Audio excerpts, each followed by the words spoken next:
Starting his tenure as the chair of the College Football Playoff Selection Committee is our friend Warde Manuel, the athletic director at Michigan. So, Ward, this is a new era of the playoffs, tripled in size in terms of the field.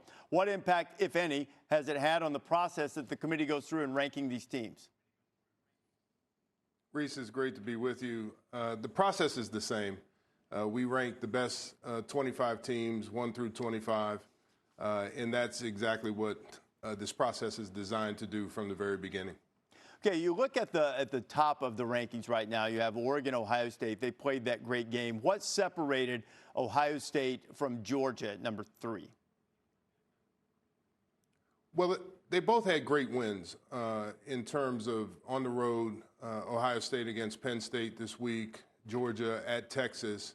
But what we felt is in terms of the losses they had, Ohio State lost to number 1 Oregon by 1, and Georgia lost at Alabama, who's ranked number 11. And so that was really the difference. I mean, we're splitting hairs in terms of looking at 2 great teams. Okay, so that would indicate, though, that a little bit more in this particular case was put on the resume, as opposed to maybe the fact that Georgia has had some moments this year. Still, I mean, look, they're a great team, but had some moments where they've sort of been fits and starts and had some problems. What emphasis was placed on that? Well, we look at all the games, Rece. I mean, there was a lot of thorough discussion about both teams and their performances on the field. And so you're right. I mean, those things we took into consideration as a part of the discussion.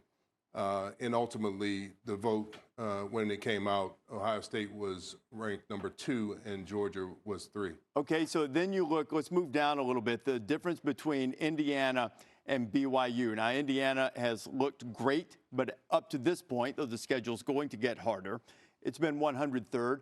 BYU's is in the top 60 or right around there. McElroy, for instance, brought up that he thought maybe BYU wasn't getting quite the respect it deserves. How was the evaluation with those 2 teams, particularly Indiana and BYU? Well, 2 great teams, like you said. I mean, Indiana, their strength of schedule is not as strong as BYU's, but what Indiana has done on the field, when we look at those games, they're winning by double digits, averaging 33 points a game, more than their opponents. They're solid on both sides, offensively and defensively.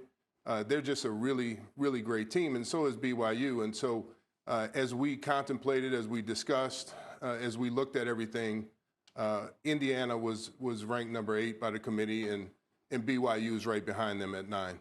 Okay, Ward, I know that you guys never project, and I'm not asking you to do that now. I'm asking you from a philosophical standpoint.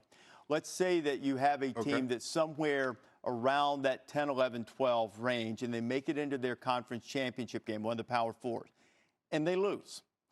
How will the committee evaluate a team that has to play an extra game but takes another loss that's right on the cusp? How will that be evaluated? Have you guys talked about that at all?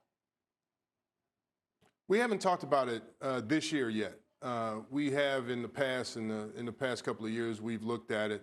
And there's been different reasons and different ways that we've looked at it, Rece, as it relates to the outcome in terms of the ranking. We try not to punish, but we also are watching the games. And I think that's important for us as we deliberate to really talk about what we see as we go into it, not just they lost, but how did the game proceed, and how was the outcome of the game, and how was the performance? So football judgment employed in this case, so how you play in that game, even if you come up short, will weigh heavily. Is that fair to say?